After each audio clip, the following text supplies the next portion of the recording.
Welcome back to another video. I'm the Backyard Buddha.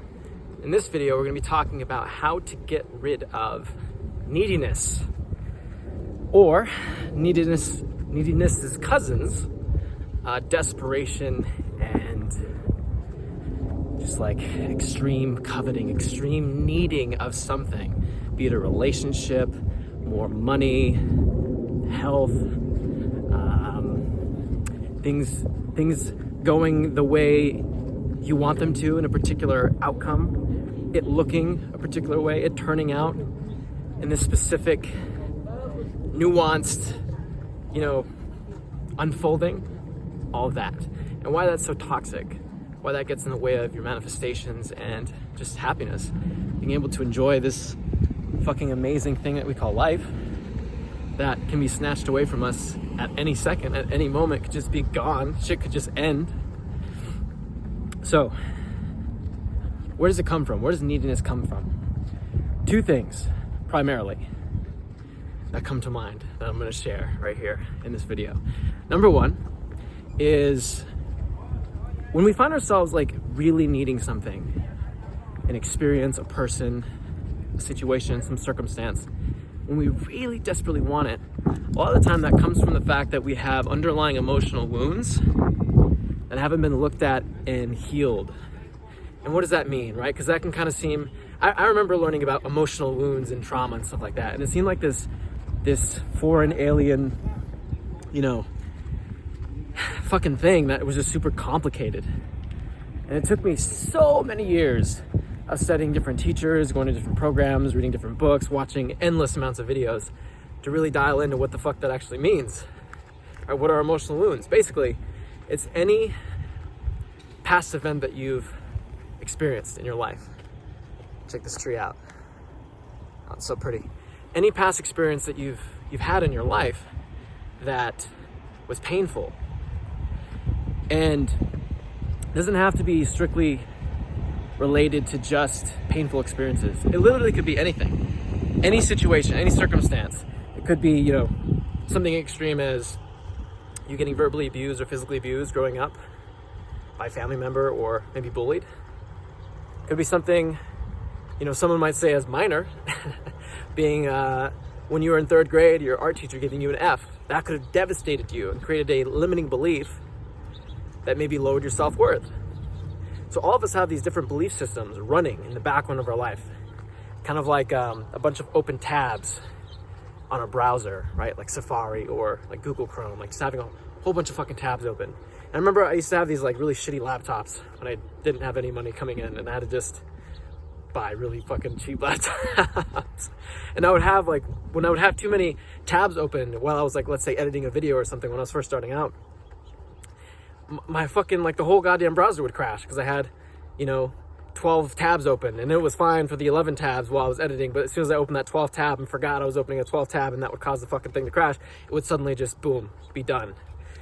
So we have these different varying belief systems related to past experiences, right? That's how we create emotion. That's how we've evolved as human beings. Like, you start out as a baby, you're blank slate, everything's cool, you're happy as fuck, unless you have to take a shit or you're hungry or something.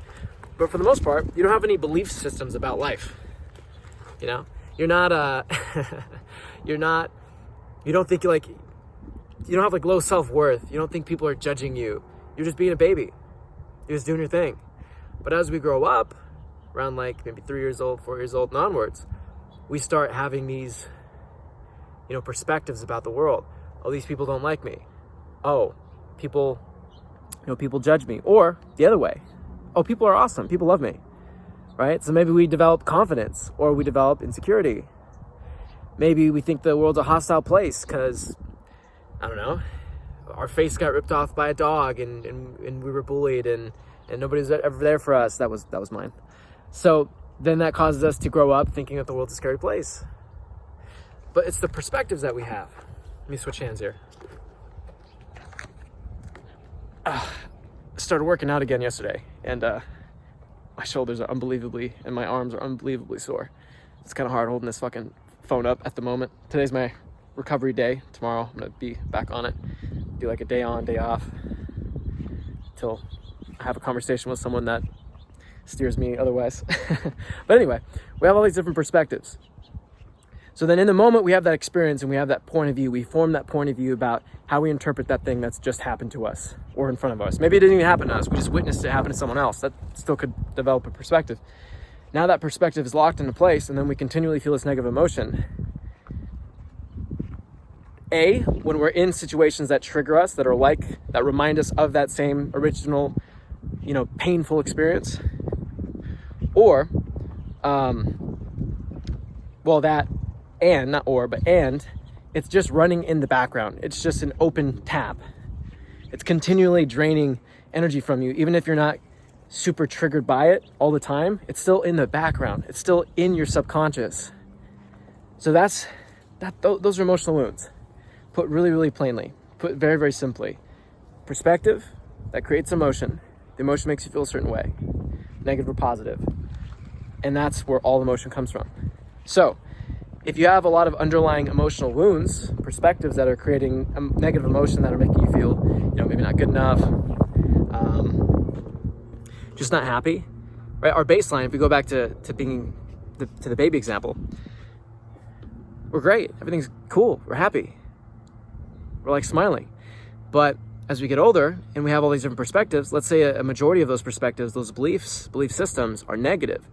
Well, our default place of like baby joy, feeling really happy, now that we were accumulating all these different beliefs because we're having more experiences, and now we're like, our egos are coming into the forefront, right? Our minds are starting to work. Now we're accumulating all these, possibly we're doing this, we're accumulating all these negative belief systems that are now pulling us out of our natural state of high alignment, our natural state of feeling really fucking good. So if we have enough of those emotional anchors dragging us down, dragging us out of alignment, we start to feel contracted, we start to feel bad. We just have this like background hum of just like, maybe not good enough, or just depression, right? Not feeling like doing anything, just low energy. And some of it's related to diet, sure. But I would go as far as to say 70-80% of it is purely belief systems. You could be having the best diet in the world, having a whole fucking, every day having a nice green smoothie. But if you feel like shit, you think that you're a loser or a failure because your dad told you that, or maybe things didn't work out. Maybe you started a business and it failed, but that was particularly devastating for one reason or another. Now you have all these different belief systems that are pulling you out of alignment.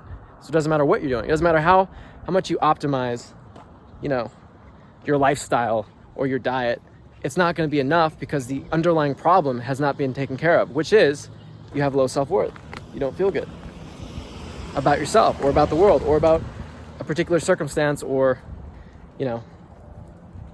area of your life. So if we have a lot of those, that leads us to having a really needy behavior. We really desperately need stuff, because if we get that relationship, if we get that money, if we get that, if things go the way we want it to, it would soothe that emotional wound. It would soothe the pain of my shoulder. It would soothe the underlying pain that we're experiencing because we haven't calibrated and corrected those perspectives that we still have, those beliefs that we still have. We haven't taken a look at it, pull the hood open, taking a look underneath the hood of those belief systems and seeing like, okay, bring some awareness to them. Like, why do I feel this way? What is going on here? Why is this so hard? Why do I feel so uncomfortable? Why is it so fucking scary? Why do I feel so contracted about this? So then once you bring awareness to those beliefs, about 90% of the time, that's enough to kind of transmute or dissolve the charge, the negative charge around that. The other 10% of the time, maybe you create your own belief around that. Create a new belief, a new perspective about that. So that's about half the time. That's what I've seen to be the case for myself and people I work with. A lot of the neediness that we experience comes from trying to soothe underlying emotional wounds.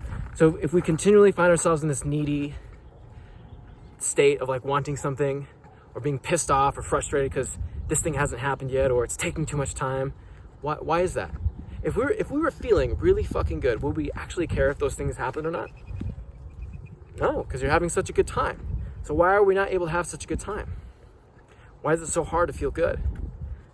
If I look back on most of my life, I didn't know why. I was just miserable. I didn't have any of this information. I didn't understand any of this shit. It was terrible. I just felt like crap.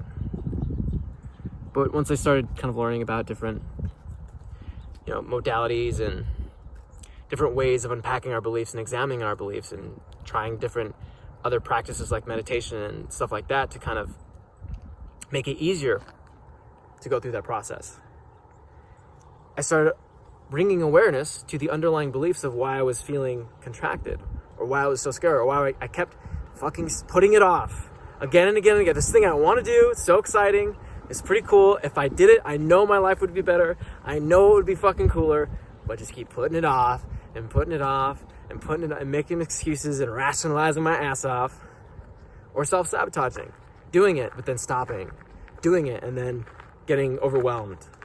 Like, why? Why is that a thing? Stop it. So that's where half of the neediness comes from. The other half comes from focus. So how we're focusing on our desires. Everything in this world, everything in the world of law of attraction is binary. What does that mean? It means yes and no's, yes and no's. Presence and absence, presence and absence. If you want a lot of money, you can focus on having a lot of money. You can focus on the absence of money. Oh, it's not here yet. I haven't made a lot of money in the past. It takes a long time to make money. I don't have any good ideas to make money. I don't have the energy to make money. When am I gonna have the ideas to make money? When is the money coming? I don't have it right now. I want more money, which then makes us feel more and more contracted because we're noticing the absence of our desire. So what would it feel like if you had, let's say right now, an extra $5,000 or $2,000? How would you feel? Feel good? Would you feel excited? Would you feel free? Free to do the things that you want? Free to order some takeout or go shopping, buy some new clothes, take your partner out somewhere nice, get a new vehicle, get caught up on bills. What would that feel like? Would you feel relief? Would the edge be taken off of your life? Because now all these problems that you had before are just gone. It's not an issue any longer. It's taken care of, done, bam, boom. Phew. So we're focusing now on the presence of our desires and what it feels like to have those desires right now. So a lot of neediness can just come from focusing on the fact that it's not here yet and when is it going to get here? And there might be like a hybrid. It might be a combination of both, right? You might be focusing on the absence of what you want, obviously, which then makes you feel contracted, obviously. But it also might be coming from a place of trying to soothe an emotional wound. If I get that thing, then I'm good. And the really evil part about that is that it doesn't actually work. Like, I remember desperately wanting a relationship or desperately wanting to have sex or even money.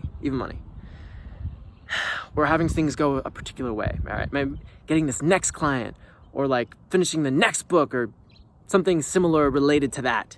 And then I would get it, it would happen. I would be ecstatic, like a little kid at Christmas, right? Like, oh my God, this is great.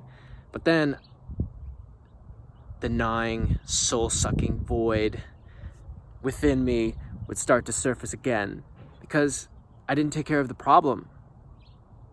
I didn't look at the underlying belief systems.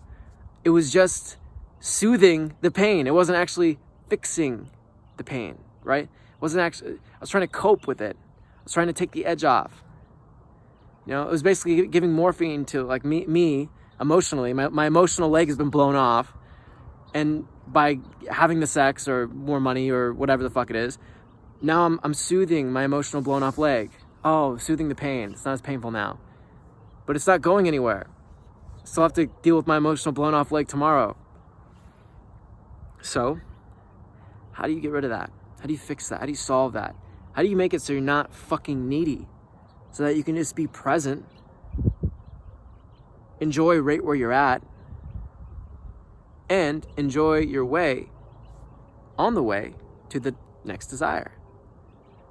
So it's not like you're waiting for this desire to like set you free from the pain. Because you're already good. Like you don't need to be set free anymore because you're good, you're happy. You love where you're at, you love who you are. So then it's just a bonus. And then you take the importance off it, you take it off the pedestal, Like, the more needy we are for something, the more we push it away, the more we repel it, especially in relationships. As soon as you feel that someone wants something from you, oh my God, this is a perfect example. I remember doing this. I remember being in this state of like extreme neediness, talking to someone I was attracted to. And instead of just vibing with the person, and coming from this very, very chill, relaxed place, I'm just like, oh yeah, they're cool. I'm cool too though. I love my life. I love who I am. I'm on my path. We're just laughing, exchanging stories, having fun. It's not a big deal. If it ended, that would be cool. If it kept going, that would be cool too. Instead of coming from that place, where like the best stories come from, like my best little lines, clever little lines, funny little anecdotes, little one-liners that are like hilarious. Instead of that, I remember being super needy and trying to talk to the person, and they could sense it's like oozing off of me. I'm like bleeding fucking neediness and like approval seeking and like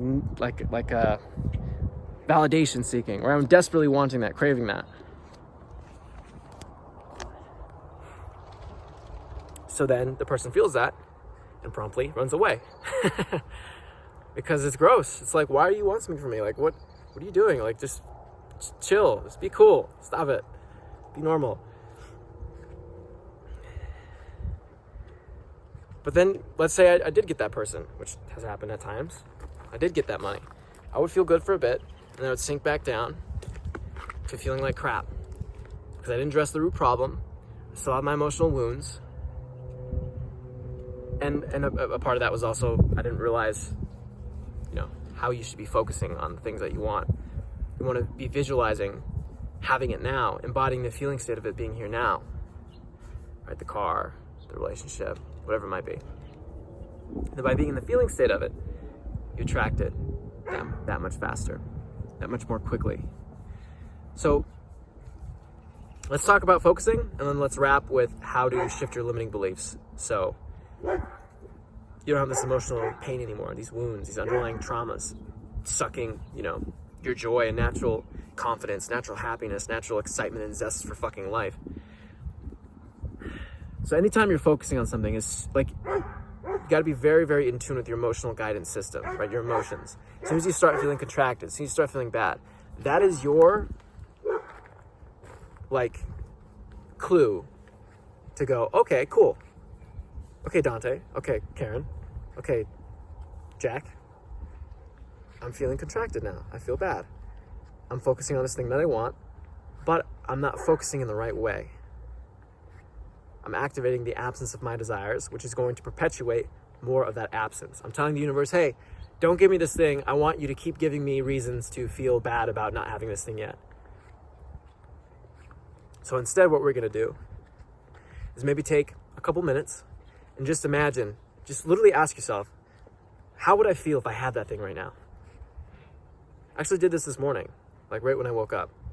Normally I meditate first thing, but this morning I just kind of imagined what it would be like to have this person in my life act this particular way. And I was like, oh. And the other one was having a Corvette in the driveway. But I was like, oh. Wow, I'd feel really comfortable around this person. I would really admire them for having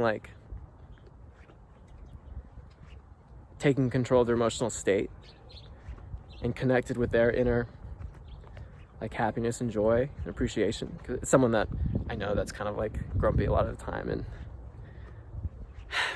just trying to be cool, hang out and stuff, but they are kind of just a lot of the time. So it was just on my mind for some reason. So I did that, and I was like, oh yeah, I'd really admire that person, and that would be so cool if they did that. And then I hung out with them, and I treated them completely differently from that place of they're already acting how I want them to be. So I've already made the shift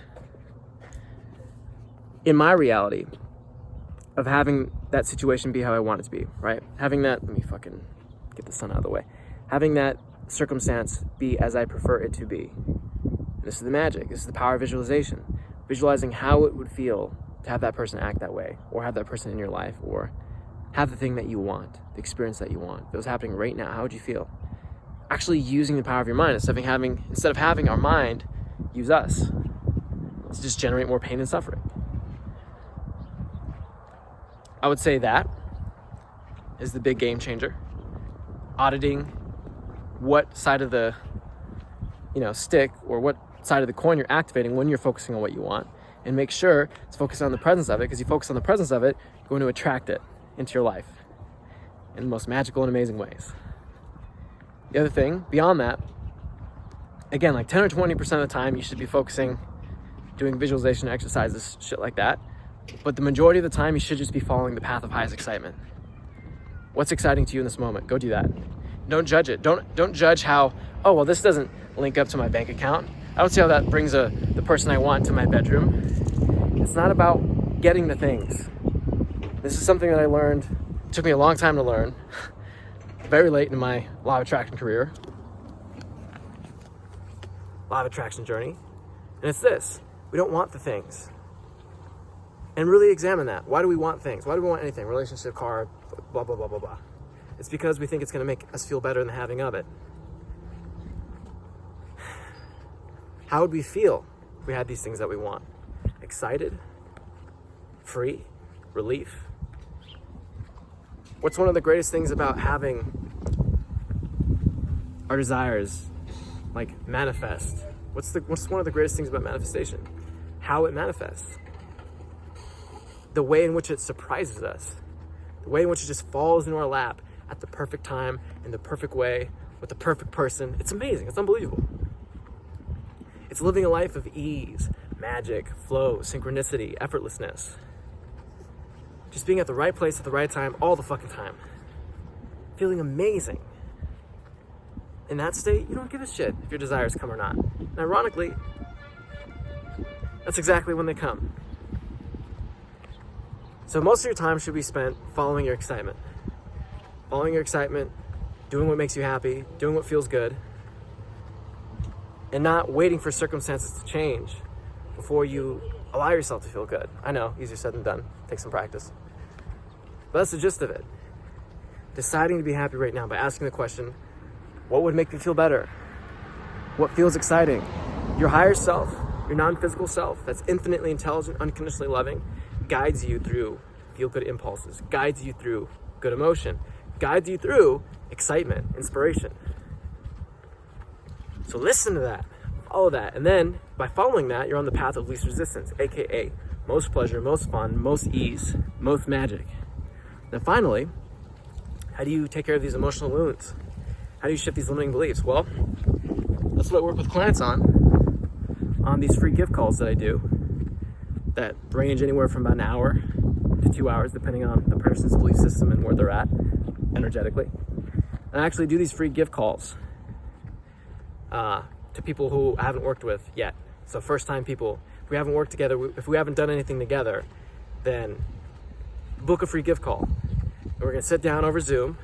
We're gonna examine what situation is bothering you the most, what maybe dominant negative emotion that you're carrying. Maybe it's not good enough, maybe it's anxiety, maybe it's fear, maybe it's procrastination. We're gonna take the biggest challenge in your life and make it a non-issue. So it no longer bothers you. It's no longer messing with you. It's no longer activated in your vibration, your point of attraction. If you wanna do that, if you wanna work with me, then tap the link in the description below. That will bring you to my Calendly page. Book a date and time that works best for you. And I'll see you then. I'll help you shift something. And I'll show you the power of this work. I'll show you how easy and fun it is. You will feel lighter afterwards. You will feel better. You will feel more empowered. I'm super excited to see you and help you do that. So tap the link in the description below. Book your call. I'll see you soon. For everyone else, thank you so much for watching this video. I hope it was helpful. I hope it's shown you a different way to deal with validation and neediness and coveting and craving.